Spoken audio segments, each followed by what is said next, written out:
Welcome to public TV news బులెటిన్ల ముందుగా headlines. Blast తర్వాత సహాయ పనుల్లో ప్రభుత్వ నిర్లక్ష్యం మాజీ CM YS Jagan.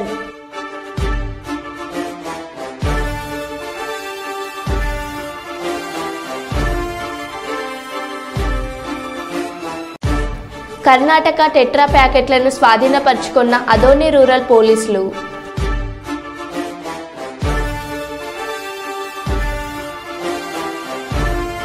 మాదాపూర్లోని N convention కూల్చివేత.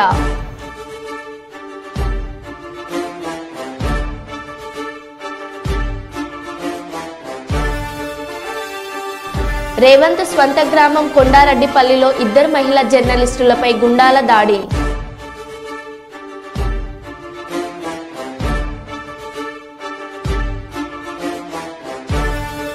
ఆత్మకూరులో రైతుల పోరు, రైతులతో కలిసి ధర్నాలో బైఠాయించిన మాజీ ఎమ్మెల్యే చల్ల ధర్మారెడ్డి.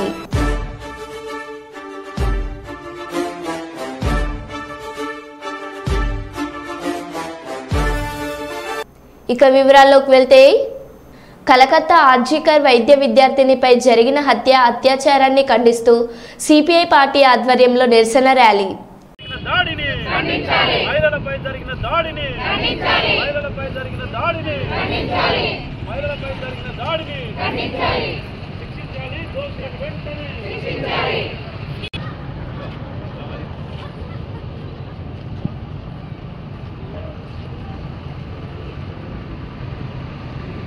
మహిళా డాక్టర్ పై దాడి చేసిన వాళ్ళని వెంటనే ఖండించాలి. అత్యాచారాలను ఖండించాలి. మహిళలపై జరుగుతున్న అత్యాచారాలని ఖండించాలి. మహిళలపై జరుగుతున్న అత్యాచారాలని. ఈరోజు సిపిఐఎంఎల్ లిబరేషన్ పార్టీ జిల్లా కమిటీ, అదేవిధంగా స్టాలిన్ నగర్ కమిటీ నాయకత్వంలో ఇవాళ నిరసన కార్యక్రమాన్ని తెలియచేయడం జరుగుతుంది. ర్యాలీ కలకత్తా బెంగాల్ రాష్ట్రంలోని ఆర్జీకర్ మెడికల్ హాస్పిటల్లో ఆగస్టు 9వ తారీఖు నాడు జూనియర్ డాక్టర్ పైన దాడి చేసి అత్యాచారం చేసి హత్య చేయడం జరిగింది. అతి పాశవికంగా ఈ సంఘటన జరిగింది. దీనిపైన అక్కడ ఎవరైతే దోషులుగా ఉన్నారో వాళ్ళను వెంటనే కఠినంగా శిక్షించి ఈ మానవ సమాజంలో మళ్ళొక్కసారి మహిళలపై దాడి జరగకుండా ఉండడం కోసం దీన్ని ప్రత్యేకంగా అక్కడ ఉన్నటువంటి బెంగాల్ రాష్ట్ర ప్రభుత్వం కానీ దేశంలో ఉన్నటువంటి కేంద్ర ప్రభుత్వం వెంటనే కదిలి చర్యలు తీసుకొని మహిళా డాక్టర్ పైన జరిగినటువంటి దాడికి ఎవరెవరు కారకులు ఉన్నారో ఇప్పటికీ తేల్చే పరిస్థితి లేదు. మేము ఈరోజు ఎందుకు చేస్తున్నామంటే, ఇప్పటికీ హైకోర్టు, సుప్రీంకోర్టు అని, అదేవిధంగా న్యాయ విచారణ అని చెప్పి కాలయాపన జరుగుతుంది తప్ప ఇప్పటికీ రాష్ట్ర ప్రభుత్వం కానీ కేంద్ర ప్రభుత్వం కానీ దీన్ని పట్టించుకోవట్లేదు. దీన్ని వెంటనే పట్టించుకోవాలి. వెంటనే దోషుల్ని శిక్షించి మళ్ళీ ఇంకొకసారి మహిళలు అని చూడకుండా సరితా విజయారెడ్డి అనే జర్నలిస్టులను బూతులు తిడుతూ ఫోన్లు, కెమెరాలు గుంజుకొని భౌతిక దాడికి పాల్పడ్డ గూండాలు. తెలంగాణలో కాంగ్రెస్ పాలనలో పాత్రికేయుల మీద వరుసగా జరుగుతున్న దాడులు. ఇద్దరు మహిళా జర్నలిస్టుల మీద భౌతిక దాడి జరగడం 10 ఏళ్ల తెలంగాణ చరిత్ర, 60 ఏళ్ల ఉమ్మడి ఆంధ్రప్రదేశ్ చరిత్రలో ఇదే తొలిసారి. గత కొంతకాలంగా ఈ ఇద్దరు మహిళా జర్నలిస్టులు సీఎం రేవంత్ రెడ్డి అక్రమాలపై వార్తలు పెడుతున్నందుకే టార్గెట్ చేసినట్టు సమాచారం.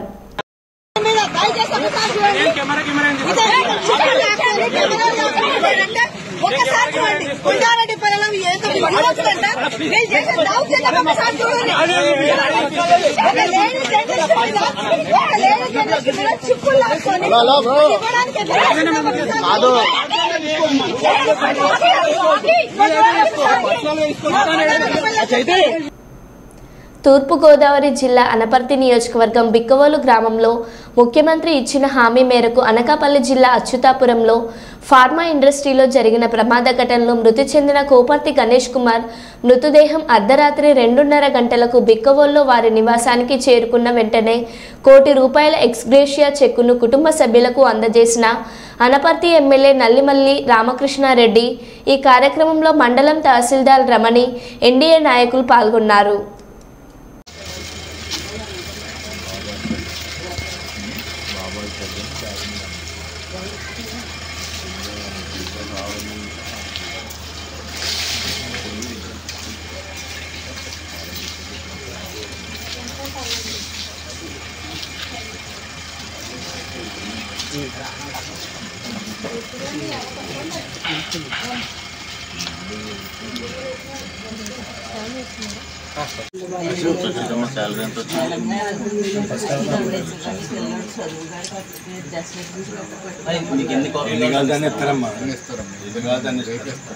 ఇదేవరమ్మా అసలు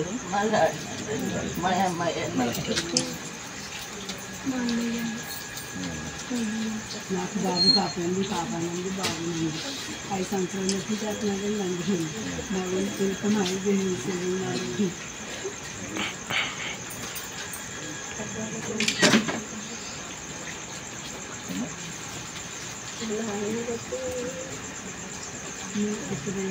ఇప్పుడు వచ్చారు కదా మీతో పాటు ఫోటో తీసుకున్నాడు తీసుకున్నాడు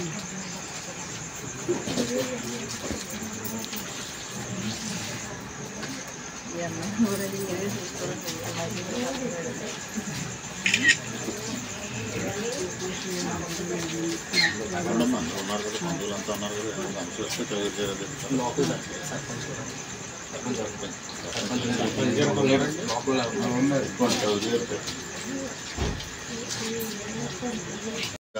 చెక్ ఇచ్చి అక్కడ 10,000 ఇచ్చారండి అక్కడ బాడీ తీసుకొచ్చినప్పుడు 10,000 ఇచ్చారండి అంబులెన్స్ కూడా పంపించారండి చాలా బాగా సాయం చేశారండి సీఎం గారు ఎమ్మెల్యే గారి ద్వారా తెల్లవారు లోపు చెక్ అందాలని చెప్పారు.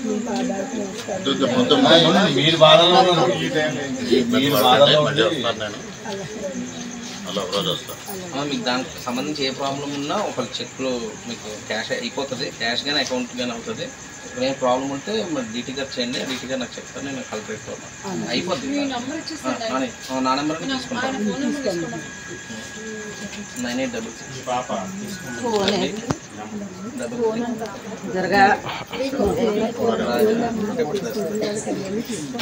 ఒక మరి ఫోన్ తీసుకుని కదా కళ్యాణ్ తీసుకోండి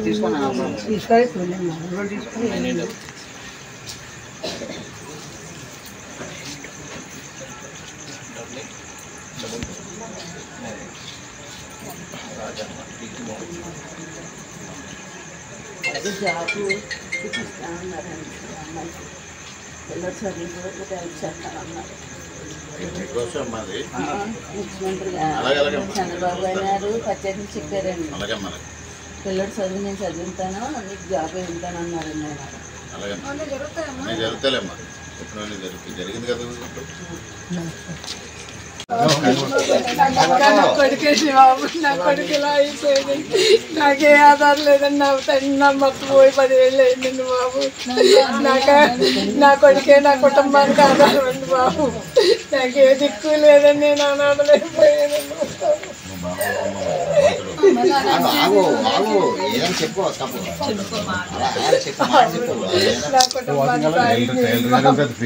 నా కుటుంబాన్ని సాయం చేయండి.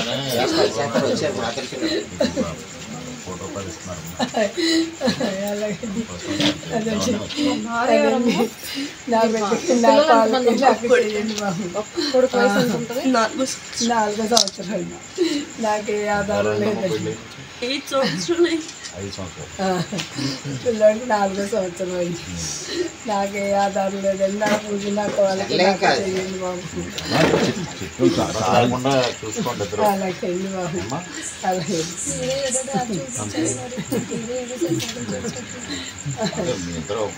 అండర్స్టాండింగ్ ఉందో లేదో చూడండి. నాకు ఆధారం లేదండి. నా కొడుకే నాకు దిక్కండి. అందరికీ తెలుసండి మనం దిక్కు వాళ్ళంతా కూడా. నాకు ఒక్క కొడుకండి, నాకు ఎవరో లేరు. నాకు నా పిల్లోళ్ళు కూడా లేరు. నా అన్నగారు చచ్చిపోయింది, నా అమ్మ బాబు చచ్చిపోయింది. నాకు ఎవరు వాటిలో లేదు. నా అన్నగారు పోయి నాకు ఎవరో లేరండి. ఉన్నదల్లా నా బిడ్డ నన్ను పోషించుకోండి.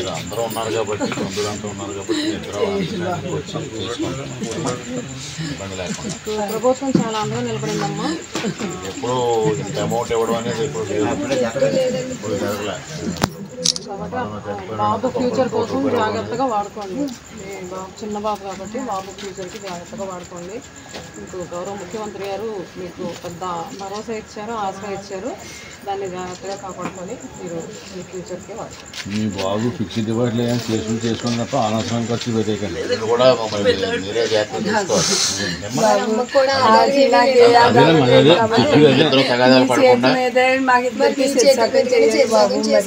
ఎలాగైనా కుటుంబ సభ్యులందరూ కూర్చుని నిర్ణయం చేసుకుంటాం. ఎలా జరిగింది లైఫ్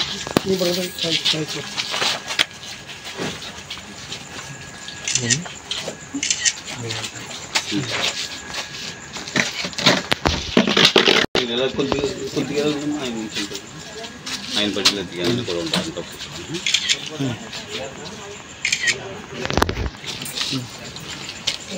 సంతం పెట్టాను, సంతం పెడతాను కదా అడుగుతున్నా.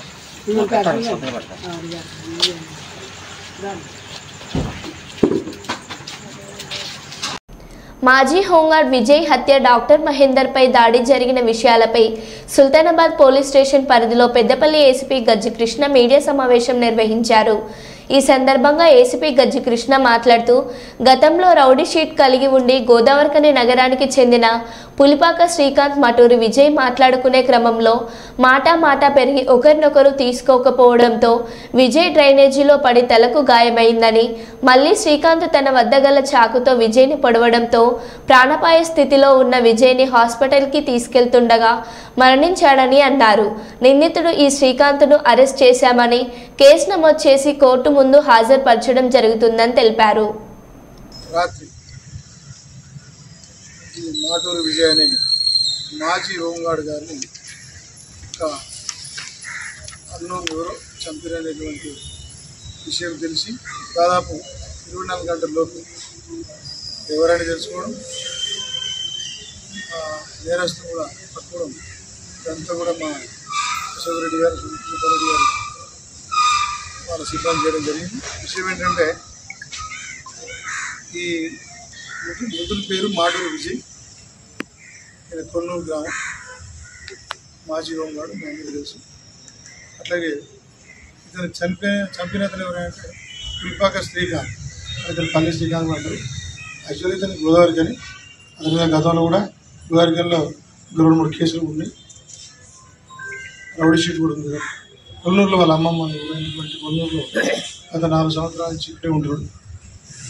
ఉండి ఏంటంటే చంపేస్తున్న భయపడుతూ ఉండుకుంటూ వాళ్ళ అమ్మమ్మ వాళ్ళకి సపోర్ట్గా వ్యవసాయం చేసుకుంటూ ఉంటున్నాడు. ఈ ఇద్దరి మీద ఈ చిన్న మాట పెరిగి కోరు చూసుకుంటారు, కొట్టుకునే స్థాయికి వచ్చి కొట్టుకుంటారు చేతులతో. ఈ విజయ్ని చేతులతో నెట్టేయడం, ఆ పక్కనే ఉన్న ఓపెన్ డ్రైనేజ్లో ఈ మృతుడు విజయ్ పడిపోవడం, తల గాయమవుతుంది. వెంటనే అక్కడి నుంచి లేచి మళ్ళీ ముందుకొచ్చి ఏందిరా అంటే, అప్పటికే శ్రీకాంత్ రౌడీ షీట్లు ప్లస్ మర్డర్ కేసులో ఉన్న వ్యక్తి కాబట్టి ఎప్పుడైనా మళ్ళీ మా అవతలలో సంపదనాడు ఉద్దేశకులు వీడు ఎప్పుడు వెపన్ అంటే కత్తి, చాకు క్యారీ చేస్తున్నాడు, అంటే వెంబడే పెట్టుకుంటారు. దాన్ని తీసి వెంబడే ఎడమ సైడ్ పొత్తికడు ఈ ప్రాంతంలో గట్టిగా బలమైనటువంటి గాయం చేయడం, అటు పొడిచాడు, స్టాపింగ్ చేయడంతో నా పేగులు వెంబడే బయటికి రావడం, కింద పడిపోవడం, మీడికి హాస్పిటల్ తీసుకొని గ్రామంలో చనిపోవడం కూడా జరిగింది. మళ్ళీ ఒక నమ్మకమైన ఇన్ఫర్మేషన్ మేరకు ఎస్ఐ గారు, సిఐ గారు పోయి పట్టుకోవడం జరిగింది. ఇక్కడ దాన్ని జ్యుడిషియల్ కస్టడీ అంటే కోర్టు ముందు జడ్జి గారి ముందు ప్రవేశపెట్టి శ్రీరంలో గత 23 రోజుల క్రితం doctor Mahender Srirampur primary health centre community hospital ఏదైతే ఉందో దాంట్లో డాక్టర్గా పనిచేసినటువంటి మహేందర్ గారిని కొంతమంది వ్యక్తులు ఆయన డ్యూటీ ముగించుకొని ఆయన స్వగృహం అయినటువంటి పెద్దపల్లి మండలం నిట్టూరు గ్రామానికి వెళ్తుండగా సాయంత్రం సమయంలో కారులో వచ్చి అడ్డగించి రాడుతో కర్రలతో అతను కొట్టి గాయపరిచారు. ఇమ్మీడియట్గా అతని హాస్పిటల్ షిఫ్ట్ చేయడం, ట్రీట్మెంట్ ఇప్పించడం, కేసు కూడా నమోదు చేసి దర్యాప్తు చేయడం కూడా మీ అందరికీ తెలుసు. దానిలో భాగంగా ఒక 6 వ్యక్తులు ఎవరైతే ఉన్నారో మనం గతంలో అరెస్ట్ చేయడం, కోర్టు ముందు ప్రవేశపెట్టడం జరిగింది. అందులో ముఖ్యమైనటువంటి ఈ ఇన్సిడెంట్ కారణమైనటువంటి ఎవరైతే ఉన్నారో ఆ పేరు శ్రీరాముల అలియాస్ కాశీపాక విజయ. ఈమె హెల్త్ సబ్ సెంటర్ మన పందిల్లా సబ్ సెంటర్ హెల్త్ సబ్ సెంటర్లో ఏనుగా పనిచేస్తారు ఈవిడ మరియు ఇతనికి పరిచయస్తున్నటువంటి కృష్ణ. మేము ఇస్తాను బెదిరించడం ఐ మీన్ అనడం ఆఫీసర్గా గుర్తు ధర్మంలో బాగా అనడంతో అది మనసులో పెట్టుకొని పరిచయస్తున్న కృష్ణ చెప్పడం, ఇతను దాన్ని దృష్టిలో పెట్టుకొని ఒకరోజు డాక్టర్ గారికి అతనికి అనుచరులైనటువంటి కొద్దిమందిని తీసుకొని ఒకరోజు అంతా వెయిట్ చేయడం జరిగింది. కానీ ఆ రోజు డాక్టర్ గారు డ్యూటీలో వేరే పోవడం, ఆ రోజు దొరకపోవడం, మరుసటి రోజు డ్యూటీ ముగించుకొని సాయంత్రం విట్టూరు వెళ్ళే క్రమంలో మన కాళేశ్వరం మండలం మంగపేట దాటి బూరుపల్లి మీకు ఐడియా ఉండొచ్చు. ఆ రోడ్డు మీదనే కారు అడ్డం పెట్టి ఆపి రాడుతో గడ్డలతో అటాక్ చేస్తూ ఈరోజు మన మంచిర్యాల పెద్దపల్లి మెయిన్ రోడ్లో పోతే పోలీసుకి ఏమైనా తెస్తామని ఉద్దేశించి ఇన్సిడెంట్ కాళేశ్వరప్పుడు కాబట్టి కాళేశ్వరం మీద ఫోకస్ ఉండదు, ఎక్కడో ఉంటారు అనేటువంటి అది తెలియజేయడంతో వాళ్ళు ఈ గంగారాం మన పెద్దపల్లి నుంచి గంగారాం క్రాస్ రోడ్ మీదుగా కాళేశ్వరాపూర్ మన గుంపుల జమ్మిగుంట ఇట్లా కమలాపూర్ మీకు వరంగల్ పోదాం అనేటువంటి ఆలోచనతో పోతున్న క్రమంలో మా ఎస్ఐ గారికి సిఐ గారికి వచ్చిన పక్కా సమాచారం వరకు వారు వెహికల్ చెకింగ్ ఏర్పాటు చేసుకుని కాపు కాసి వాళ్ళిద్దరిని ఈరోజు పట్టుకోవడం జరిగింది. నిన్న గంగారం క్రాస్ పట్టుకోవడం వాడిని ఇప్పుడు ఈరోజు గౌరవమైనటువంటి మేజిస్ట్రేట్ గారి ముందు ప్రొడ్యూస్ చేస్తాం. వారి దగ్గర నుంచి ఒక ఇనుప రాడు ఎప్పుడైతే డాక్టర్ గారిని కొట్టినప్పుడు వాడినటువంటి ఇనుప రాడు మరియు అతని వద్దనటువంటి కారు ఈ రెండు కూడా సీజ్ చేయడం జరిగింది. ఆ ఇద్దరు కూడా అదుపులో తీసుకున్నాం. వారిని ఇప్పుడు గౌరవ న్యాయస్థానం ముందు ప్రొడ్యూస్ చేస్తాం. మహిళలపై జరుగుతున్న అత్యాచారాలు, హత్యలను అరికట్టేందుకు డాక్టర్లకు రక్షణ కల్పించేందుకు సమగ్రమైన చట్టం చేయాలని, కలకత్తాలో డాక్టర్ను అత్యాచారం చేసి హత్య చేసిన నిందితులను కఠినంగా శిక్షించాలని కోరుతూ AP anganwadi teachers helpers workers union జిల్లా కమిటీ సిఐటియు ఆధ్వర్యంలో జిల్లా కలెక్టర్ కార్యాలయం వద్ద నిరసన కార్యక్రమాన్ని చేపట్టడం జరిగింది. ఈ కార్యక్రమానికి అంగన్వాడీ యూనియన్ జిల్లా నాయకురాలు బాలదుర్గమ్మ అధ్యక్షత వహించారు.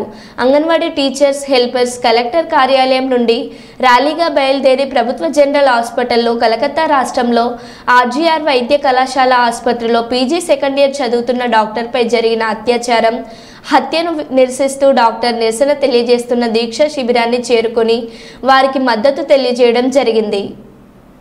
మహిళలకు రక్షణ కల్పించేంత వరకు మహిళలకు రక్షణ కల్పించేంత వరకు పోరాటం సమగ్రమైన చట్టం చేసేంత వరకు సమగ్రమైన చట్టం చేసేంత వరకు వర్ధిల్లాలి అంగన్వాడీ టీచర్స్ హెల్పర్స్ ఐక్యత, వర్ధిల్లాలి అంగన్వాడీ టీచర్స్ హెల్పర్స్ ఐక్యత. పోరాటం మహిళల రక్షణకై, పోరాటం మహిళల రక్షణకై, పోరాటం అత్యాచారాలకు వ్యతిరేక. మన గవర్నమెంట్ నుంచి కూడా మేము పోయి వాళ్ళకి రిప్రజెంటేషన్ ఇస్తున్నాం, కానీ వాళ్ళు వచ్చి అరే ఏమైంది, ఏం చేస్తే బాగుంటుంది అని వాళ్ళ నుంచి అదే ఏమీ రెస్పాన్స్ లేదు. అంటే ఇన్నాళ్ళు ఆపేసాం కదా డ్యూటీ, ఎవరు కానీ మా దగ్గరికి వచ్చి ఎందుకు ఆపేశారు మీరు అని చెప్పి ఎవరు మమ్మల్ని అడిగింది లేదు. మేమే వాళ్ళ అపాయింట్మెంట్స్ కోసం అయ్యా మాకు కొంచెం మీరు టైం ఇవ్వండి, మేము మా విన్నపాలు విన్నవించుకుంటాము అని మేము అడగడమే తప్పించి వాళ్ళంటూ వచ్చి చెప్పడం ఏం లేదు. సరే మొత్తానికి ఎట్లా మేము కలిసినా చెప్తున్నారు, కానీ చెప్పింది అదే మాటలోనే ఉంది. ఒక పేపర్లో కానీ పబ్లిక్లో మీడియా కాన్ఫరెన్స్ ఏర్పాటు చేసి దానిలో అయినా కానీ చెప్తే ఓకే. ఇప్పుడు మా డిమాండ్స్ ఏంటంటే ఒక పోలీస్ ప్రొటెక్షన్ కావాలి, ఇక్కడనే కాదు అన్ని గవర్నమెంట్ హాస్పిటల్లో ఏదైతే చాలా సెన్సిటివ్ ఏరియాస్ ఉంటాయి, ఇప్పుడు క్యాజువాలిటీలో కానీ డెలివరీ రూముల్లో కానీ ఎలా అంటే ఇక్కడ ఎక్కువ మంది గుమిగూడతారు జనాలు. సో ఏ చిన్న మిస్కమ్యూనికేషన్ అయినా సరే దాడికి దిగబడతారు, మాకు చాలా ప్రమాదకరంగా ఉంటుంది సిచ్యువేషన్. అయితే అలాంటి సెన్సిటివ్ ఏరియాస్లో పోలీస్ ప్రొటెక్షన్ ఇవ్వండి అయ్యా అని అర్థిస్తున్నాం. ఇది ఆల్రెడీ మనకి తెలంగాణ గవర్నమెంట్ 2019లోనే స్టార్ట్ చేసింది, కానీ మన దగ్గర ఏమీ అది చదవడం లేదు. ఇప్పుడైనా ఏమన్నా మాటల్లోనే ఉంది, అది కూడా ఏది పేపర్ మీద అయితే ఇంతవరకు రాలేదు. అది పేపర్ మీద వచ్చేంత వరకు మేమైతే పోరాడడం కంటిన్యూ చేయాలని అనుకుంటున్నాం. మరి ఆ ప్రిన్సిపల్ గారు జరిగిన తర్వాత అక్కడ చూసిన తర్వాత కూడా ఆ అమ్మాయి ముక్కులోంచి, చెవులోంచి, నోట్లోంచి పెద్ద ఎత్తున రక్తం వస్తూ ఉంది. ఈజీగా మనిషిని చూస్తే అర్థమవుతుంది ఎట్లా ఉంది పరిస్థితి, ఆ పొజిషన్ చూస్తే అర్థమవుతుంది. అయినా కూడా ఆయన సూసైడ్ అని చెప్పడం అంటే ఒక ప్రిన్సిపల్, ఒక బాధ్యత గల ఆఫీసరు ఆ రకంగా చెప్పాడంటే ఏముంది. అయితే ఆయనను మనం సస్పెండ్ చేసి డిమాండ్ చేశాము, ఆయన సస్పెండ్ చేయలేదు. ఆయన రాజీనామా చేసినాడు, రాజీనామాను ఆమోదించుకుని ట్రాన్స్ఫర్ చేసినారు. అంటే ఆయనకు ఆ గవర్నమెంట్కు ఏదో అవినాభావ సంబంధం లింక్ ఉంది. అందుకని ఆయన విషయంలో చాలా జాగ్రత్తగా ఏమి చేయకుండా పరిస్థితిలో ఉంది. అంటే అక్కడ కొంత కుట్ర జరుగుతూ ఉంది, కుంభకోణాలు జరుగుతూ ఉన్నాయని చెప్పే పద్ధతిలో దానికి ఫుల్ సపోర్ట్ చేస్తూ ఉన్నాడు. వాళ్ళు గవర్నమెంట్ సపోర్ట్ చేస్తుంది కాబట్టి గవర్నమెంట్ వాళ్ళకి అనుకూలంగా ఉంది. అందుకని చెప్పేసి మనం అతన్ని కూడా కుట్రదారుడుగా అతన్ని కూడా దాంట్లో ఇన్వాల్వ్ చేయాల్సిన అవసరం అయితే ఉంది. అందుకనే వాళ్ళ అమ్మ నాన్న చాలా బాధపడుతున్నారు. మా అమ్మాయి పీజీ సెకండ్ ఇయర్ అమ్మాయి, ఎంబీబీఎస్ అయిపోయి పీజీ వచ్చి పీజీ సెకండ్ ఇయర్ అమ్మాయి. మరి డాక్టర్స్ అంటే దేవుళ్ళు, మనకి ఎప్పుడు ఏం జరిగినా మనం వెళ్తే మనం చూసేవాళ్ళు. అట్లాంటి వాళ్ళకే రక్షణ లేకుంటే ఇంకా మామూలు వాళ్ళకి ఏం రక్షణ ఉంటుంది? వాళ్ళకి సెక్యూరిటీ కావాలా? సార్ వాళ్ళు చెప్పారు, మన కర్నూలు హాస్పిటల్ కూడా పెద్ద హాస్పిటల్, రాయలసీమకే తలమానికంగా ఉన్న హాస్పిటల్, ఎంతో మంది ఇక్కడికి వస్తూ ఉంటారు. మరి అలాంటప్పుడు ఇక్కడ రక్షణ ఉండాలా? చివరికి వాష్రూమ్స్ కూడా, బాత్రూమ్ లేవంటే ఏంటది, ఏం చేస్తున్నట్టు ఇక్కడ, ఏం హాస్పిటల్ అన్నట్టుగా మంచినీళ్ళు కూడా లేవంటే ఎట్లా, వాళ్ళు ఎట్లా ఉండాలా, ఎట్లా చేయాలా? ఎందుకంటే సీరియస్ ఉండేవి వాళ్ళు. ఒకసారి తిండి కూడా తినకుండా చేస్తుంటారు, వాళ్ళకి తిండి ఉండదు, తినే టైం ఉండదు, ముందు ఆ పేషెంట్ ముఖ్యము, అట్లా వాళ్ళు చేస్తుంటారు. మరి అంతనే చేసే వాళ్ళకు రక్షణ కల్పించాల్సిన బాధ్యత ఈ ప్రభుత్వాల పైన ఉంది కదా. కాబట్టి వాళ్ళు అడిగే తప్పేం కాదు, మాకు రక్షణ కల్పించండి, సపరేట్ ఒక సమగ్రమైన చట్టం తీసుకురండి. దీనికోసం డాక్టర్స్ ఉంటాం మేము, మా మీద దాడులు జరుగుతూ ఉంటాయి, చాలా జరిగినాయి. అంతకుముందు కూడా మన జనరల్ హాస్పిటల్ దగ్గర కూడా జరిగినవి, పోయి వాళ్ళని కొట్టాలని ప్రయత్నాలు చేయడం జరిగినవి.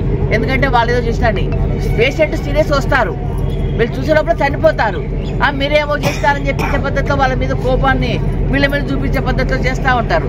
కాబట్టి దానికి సంబంధించి ఒక చట్టం తీసుకురండి, మాకు సెక్యూరిటీ. ఎందుకంటే ఇంతమంది పోలీసులు ఉన్నారు, ఒక పోలీస్ సిబ్బందిని సపరేట్గా వీళ్ళకంటూ పెట్టేస్తే ఎప్పుడు వాళ్ళు సెక్యూరిటీగా ఉంటారు, వాళ్ళ డ్యూటీలో వాళ్ళకి వేస్తే వీళ్ళకు కూడా ఇబ్బందులు ధైర్యంగా ఉంటుంది, ధైర్యంగా వాళ్ళు చేయగలుగుతారు. కాబట్టి కనీసమైన వసతులు కల్పించాలి వాళ్ళకు, అంటే సెక్యూరిటీ ఏర్పాటు చేయాల్సిన అవసరం ఉంది. ఓ చట్టాన్ని ఇలాంటివి ఎందుకంటే ఆ అమ్మాయిని మానవ మృగాలు, మామూలు మృగాలు కాదు, మృగాల కన్నా కొంత ఇది ఉంటుందేమో నీతి నియమము, అంతకన్నా ఘోరంగా మానవ మృగాలు అమ్మాయిని ఆ రకమైన అత్యాచారం చేసి ఆ రకంగా చంపేసి అన్ని రకాలుగా ఇబ్బంది పెట్టి నిజంగా ఆలోచిస్తే ఎంత నరకం అనుభవించింది అమ్మాయి అని చెప్పేసి. కాబట్టి ఇవే కాదు, చాలా జరుగుతూ ఉన్నాయి. ఇప్పుడు దీని తర్వాత మహారాష్ట్ర కూడా జరిగింది. 6 సంవత్సరాలు 4 సంవత్సరాల పిల్లలను అక్కడ స్కూల్లో ఆ స్కూల్కి వాళ్ళు పోతే ఆ పిల్లలు బాత్రూమ్కి పోతే ఆడ క్లీన్ చేసేవాడు ఉంటాడు కదా, కసుగొట్టే స్వీపరు, వాడు ఆ ఇద్దరిని రేప్ చేసినది. ఏంటి అసలు ఇక్కడ ఏం జరుగుతూ ఉంది? 6 నెలల పసిపిల్లల నుంచి 60 సంవత్సరాల ముసలి వాళ్ళ వరకు కూడా ఈరోజు అత్యాచారం జరిపి హత్యలు చేస్తూ ఉంటే ప్రభుత్వాలు, కేంద్ర ప్రభుత్వం ఏం చేస్తుంది, రాష్ట్ర ప్రభుత్వం ఏం చేస్తుంది, నిమ్మకు చేతితో చూస్తున్నారు. పెరిగిపోతూ ఉన్నాయి. నిర్భయ చట్టం అంటారు, దిశ చట్టం అంటారు, ఎన్ని చట్టాలు వచ్చే చట్టాలు చుట్టాలాగానే ఉన్నాయి తప్ప అవి మనకేం ఉపయోగపడే పరిస్థితి లేదు, మనకు సెక్యూరిటీ కల్పించే పరిస్థితి లేరు. కాబట్టి డాక్టర్స్కి అట్లయిందంటే మామూలు మనుషుల సంగతి ఏంటి?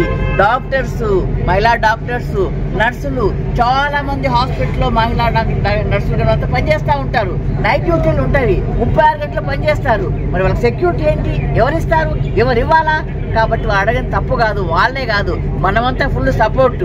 మీకే అందరికీ రక్షణ కల్పించాలా, ముఖ్యంగా డాక్టర్స్ వెంటనే రక్షణ కల్పించాలన్న పద్ధతిలో ఈరోజు మనం ఇక్కడికి రావడం కూడా జరిగింది.